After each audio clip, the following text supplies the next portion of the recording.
It's interesting because when I was doing my CBT therapy with my therapist, she kind of spoke what I was thinking, and she said, OCD is a bully. When I was first dealing with my health anxiety, um, before it changed into, all other intrusive thoughts and OCD themes, and she said to me, you got a school bully on the playground, which, comes up and bullies you and says, if you don't give me your money or, your lunch ticket, I'm gonna hit you, I'm gonna harm you, or continue to, frighten you and bully you.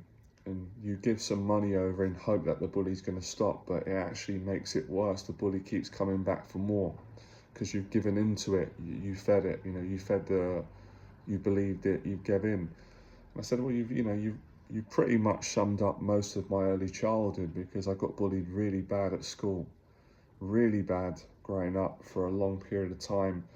And that's exactly where the bullying started for me, at school. I can picture it in the school playground and in the classrooms and in the hallways, where certain kids in my school would bully you. If you were a bit weaker and sensitive, which I was, in certain ways, they would notice it, see your fear, and come over and prey on you. So that's what happened to me. It was like, what have you got for me today? Take some of my lunch money, or make me buy them some food when, I didn't have that much to get by on anyway. So it started off with, taking money, taking lunch tickets, and then it also escalated on to name calling, which probably hurt me more actually as a kid, getting called horrible names like, you're stupid, or you look like a geek, or you're ugly, or you're weird, or, all the kind of really sort of hurtful names around just being a terrible person.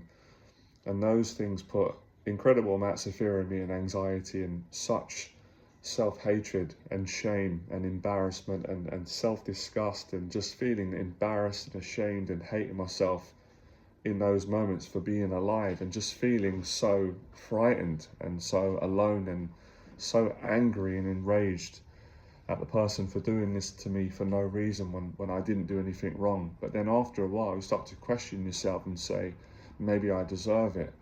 Maybe I deserve to be treated like this, and maybe I did do something wrong, even though I knew deep down that I didn't do anything wrong, and what they was doing was nothing short really of evil.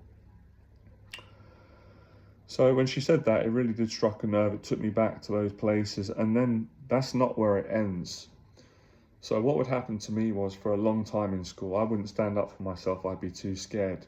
And I don't know how things are today, but I was too frightened of reporting it to the police or the school teachers, sometimes even my family, because bullies would say in my school, if you tell the teachers you're grassing, it was forbidden when I was younger, right? I guess it's a bit like how it was in the mafia. It's something that you just don't do. They don't, well, obviously they've gone on to do that later on, but it's sort of a code of honor, and I respected that code, even though I didn't always agree on it. I wouldn't do it. I just wouldn't go to the teachers and say, excuse me, Miss So-and-so is bullying me or taking my money, because I'd feel like a coward for doing that, right?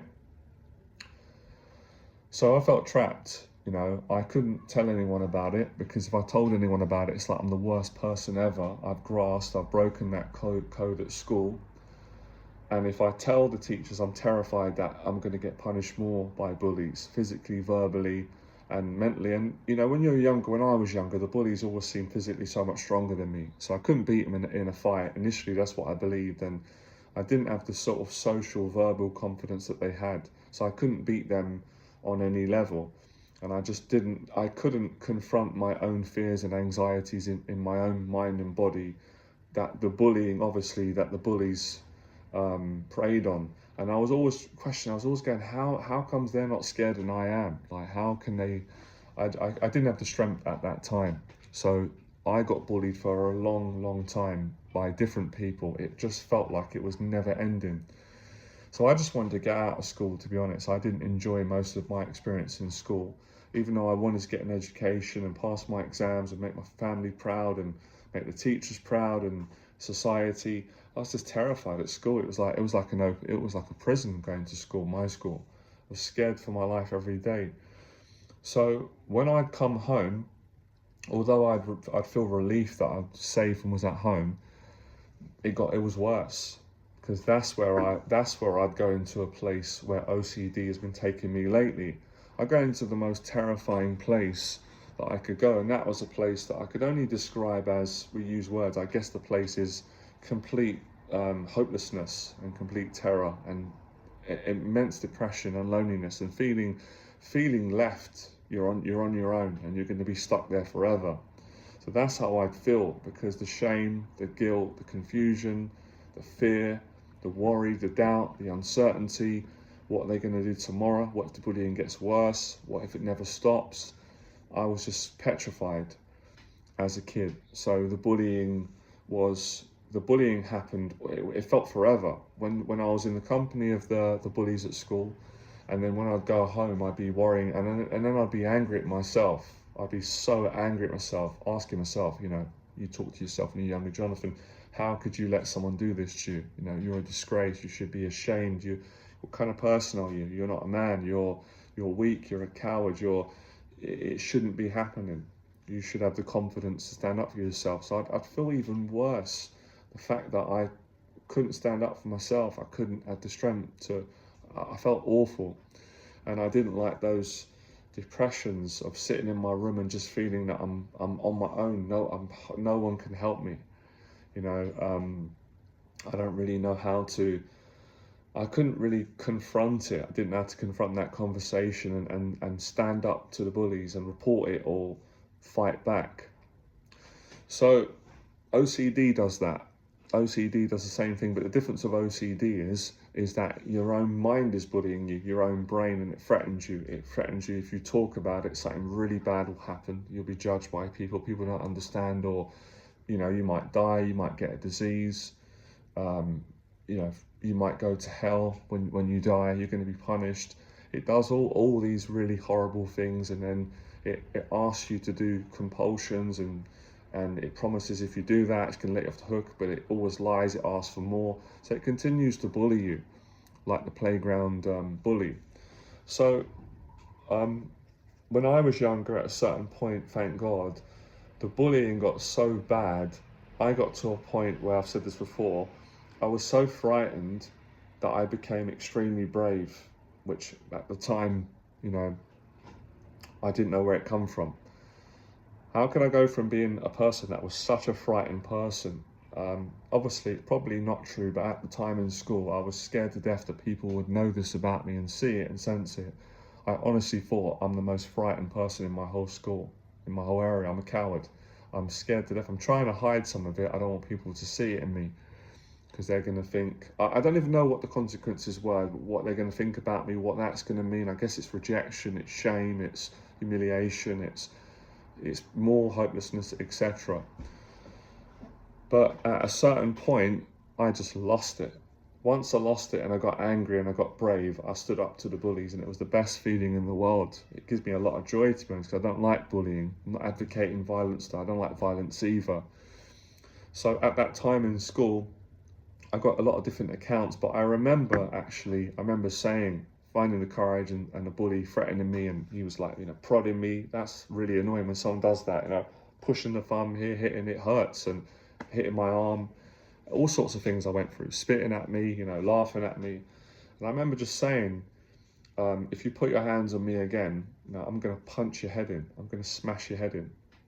And the shock, when I said that, it was almost like a part of me was like, oh my God, I can't believe what I've just done. What have I just done? And the shock of the particular bully at the time was, they're almost in disbelief. And on many occasions, not all occasions, some of the times they just got frightened, or they tried to go a bit harder, I go harder. Some of the times I fought and I, got the better of them. Not all the time though. I'm not saying I'm not a tough guy or anything, but a lot of times I did. And I was surprised how physically strong I was, even though I wasn't a fighter. I didn't like hurting people. So, sorry, that noise.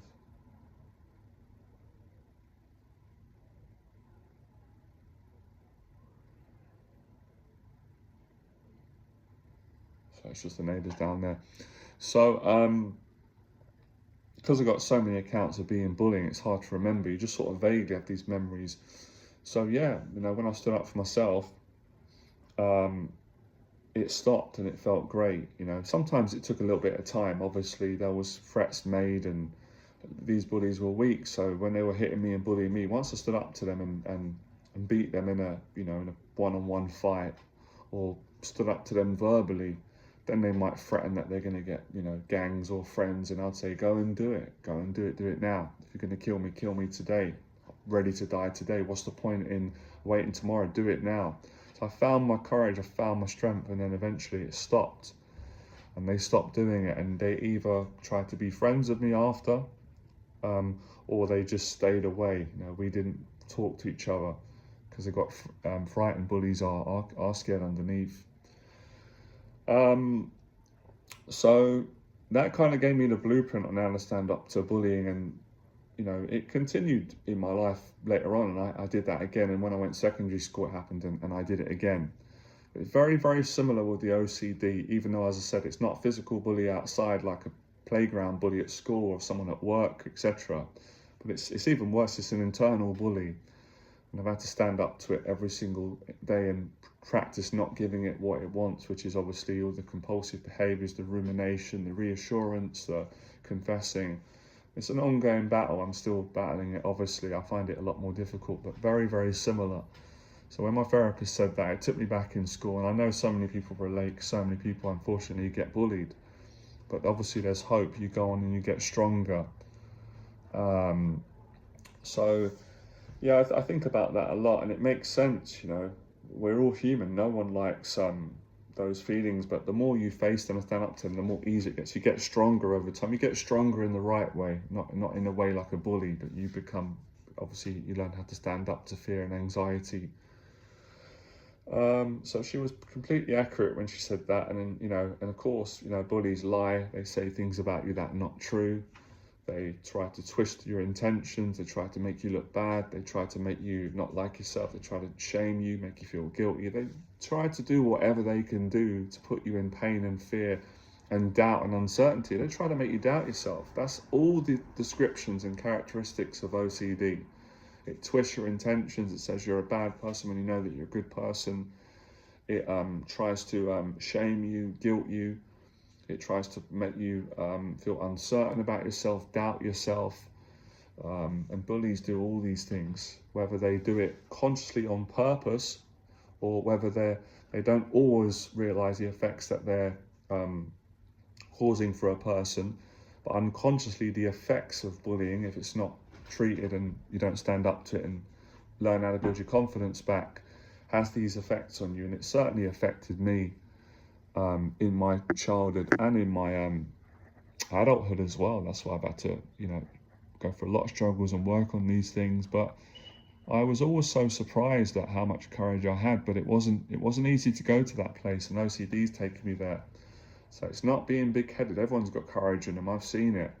I've seen it at school. I've seen it growing up. I've seen some kids or people or adults that people would have made fun of and called them the most, coward and weak. They were shy, but once their buttons were pushed too far, they were extremely brave. They stood up for themselves. So courage is definitely what you need. But yeah, it wasn't easy to go to that place. It was very, very frightening. It's such a bit of a contradiction where you're petrified, you have no courage, no confidence at all. You're so frightened, you literally freeze up. And then you go to on the opposite of that, where you're extremely brave, where I don't feel good saying this, but when you're in that moment, you don't care if you die or not. But you're just not going to die with no honor. You've had enough. You've got nothing to lose because you've been beaten down and scared so much that you're willing to stand up for what you believe in, whether that's standing up to a bully or evil, or your own fears and anxieties of mental health. So, then you feel great after. And I never wanted to hurt anyone. I just didn't want people to hurt me. I didn't want someone punching me. So I used self-defense. And a lot of the defense that I used eventually didn't always go to physical fighting, which I was relieved for both of us. Because I didn't want people getting really hurt, losing their life. But verbal confidence, what I'm using now, communication. So But it wasn't easy. And as I said, in secondary school, I remember having to go to that place where there's a kid who was bullying everyone. He's putting a lot of fear, and he wasn't in my class, but was bullying me, and was standing in the doorway. And I was trying to get into class because I was going to be late, and he wouldn't move. And I said, "Excuse me," and he insulted me and threatened me, and I was scared, but I lost my temper, and he said he was going to beat me up after school and get a gang. And I said, "Forget after school." I said, let's deal with it right now. And I stood up to him and beat him. And everyone in the school was so shocked because he was revered, and I was shocked because I didn't think I could beat him. But that was because he was bullying me, threatened me, put his hands on me, insulted me, and I stood up to him. But I was petrified, but I had to go to that place, and then I wasn't scared anymore. So you go through this experience where you're so petrified and afraid, but you stand up to fear, and then you've got no fear at all. You've made a commitment. You've accepted death. You've accepted uncertainty. You've accepted the unknown, and in that very place, you find a strength that you didn't know that you had, because you had no choice to go there. Maybe we kind of do. Well, we do have a choice, but I felt choiceless. I'd gone beyond choosing, shall I be brave or shall I fight or flight, basically. All those options had ran out. There was no more flighting or running. It was time to fight. But even now, I don't like talking about it. I really don't. I'm not a tough person. I don't like fighting. I don't like confrontation. I don't like bullying. I don't like being terrified. But you've got no choice sometimes. With the OCD that I'm dealing with, this is what it's a fight every day with an invisible bully that's doing all the same things, insulting me, calling me names, threatening me, causing uncertainty, doubt, shame, guilt, worry, hopelessness, fear, loneliness, and I'm having no choice to take it on. So it was great when she said that. She was wonderful for saying that and explaining it. We went over it, and he is a bully. And so if anyone's going through this, obviously I can relate. I've just been reflecting on that, and see, these are things that no one taught me these things. Courage. No scientist out there, no doctor, no disrespect to them, I'm just being honest. No successful person. No one taught me this particular thing. My experiences taught me. I taught myself, or life taught me, or my faith taught me, because I didn't know these things. I didn't know that I could find courage, when I was absolutely petrified, and I just felt completely unintelligent in that moment. I'm not saying that to be big-headed. It's just the truth. But many other things people taught me, many things where, of course, I'm not intelligent, don't know things in certain areas, but I was intelligent. I am intelligent, everyone's intelligent, but we don't know everything until we learn it, and others can teach us what we don't know, what they know, which is great. But in this particular area, no one taught me this, no book. It was life experience, having no choice, being in situations where it was life and death, really was. I've learnt the same in boxing, but yeah, in those moments, and I've been through these moments, not just once or twice, many times, and they weren't easy. They're never easy until you're committed, but it's not easy to go there. And if I had a choice, I'd never go to that place, because it's a scary transition. Because it's not like, oh, well, I'm really frightened, and if I just push a button, I become brave. It's like, no, you've got to work through being terrified, and it feels like it's forever. And then you arrive at this place of being completely brave, and it's a beautiful place. You don't kind of think that in the moment. When it's over, when you survive, and you get out of the situation and you've survived it, then you have I had the most amazing peace that I've ever experienced. I've said before, I'm being honest, I haven't, throughout most of my life, most of it has not been peaceful because of my anxieties and my OCD and just the life. But in those short moments, you are at complete peace. It's a peace that money could never buy. Validation, things from others, it's worthless, doesn't mean anything. You got this peace, and it's I guess it's the peace of surviving, getting on the other side, and standing up to bullying, standing up to what you believe is right, to evil. And it's an amazing humbling. I used to be in tears, absolute tears of relief and joy, absolute breakdown of just joy, and be proud of myself for having that courage and getting through that, and actually believing that there is hope, when you're going through these things. And these were lessons that obviously I'm talking about them now. They've affected me now. They've helped me in my life. I'm trying to help myself. And that's why later on I was able to go out and do public talks when I was petrified, go in a boxing ring, do things that they are brave things. I'm going to give myself some credit for once. They are brave. But I believe only because I went through those experiences in childhood. But I've been a coward many, many times. But I'm continuing to be like that even the last few weeks of my OCD months. I've been absolutely terrified of it, being a coward. So I know what it is to be a coward and know what it is to be brave, because I've been both of those. I've experienced both. And no one's better than anybody. I'm not better than anyone, and no one's above me or below me. I really live on that, believe that. Even though a lot of people don't. It's their choice. Yeah, it gives me fond memories as well, because I didn't have a lot of good friends growing up in school. I just loved them, lovely people. And you know, I'm not holding on to, I'm not being resentful now. I bet most of the bullies are lovely people. I've forgiven them, and you know, I've made mistakes in my life, but I'm just making a point of that's how I felt at that time, and it really does connect with OCD. So I was really pleased and relieved and inspired when my therapist said that, pretty much like on the first or second session. And she would continue to say it, and I've got that her affirmation in my head that helps me, the OCD bully. You know, it lies, it deceives, it twists things, it accuses you of things, it lies, it frightens you, it threatens you, it tells you, it tries to take your joy away. Yeah, I've enjoyed this conversation. I needed to get this out today. I was definitely nervous to speak like this, because this is me from the heart, even more of me. I got judged a lot growing up for being myself, and I realised this is the person that I like, but I've always sort of scared that a lot of people, they wouldn't like me like this, and I wasn't liked by lots of people in school growing up. At least I felt that way, but I was liked by lots of people that I liked. So again, it's got to be careful with the tricky anxiety and the lying and the distorting, the deceiving that it does. So yeah, reflecting on that and trying to apply those tools today, and realize I've applied these a lot in my life. But yeah, it's hard to go back though. When you've gone through a lot, I guess I'm getting older, you just think, oh, I don't want to go through that again. That was scary, that was challenging. It was joyous at the end, but I've done that before, and everyone has that. We're all human.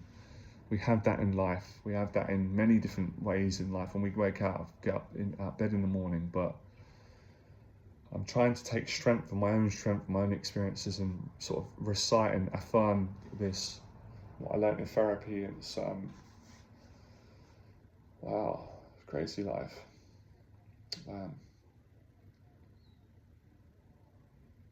And just reflecting on that, I could reflect forever. It does take you back to memories, and good memories, and difficult things. So yeah, that was the thing.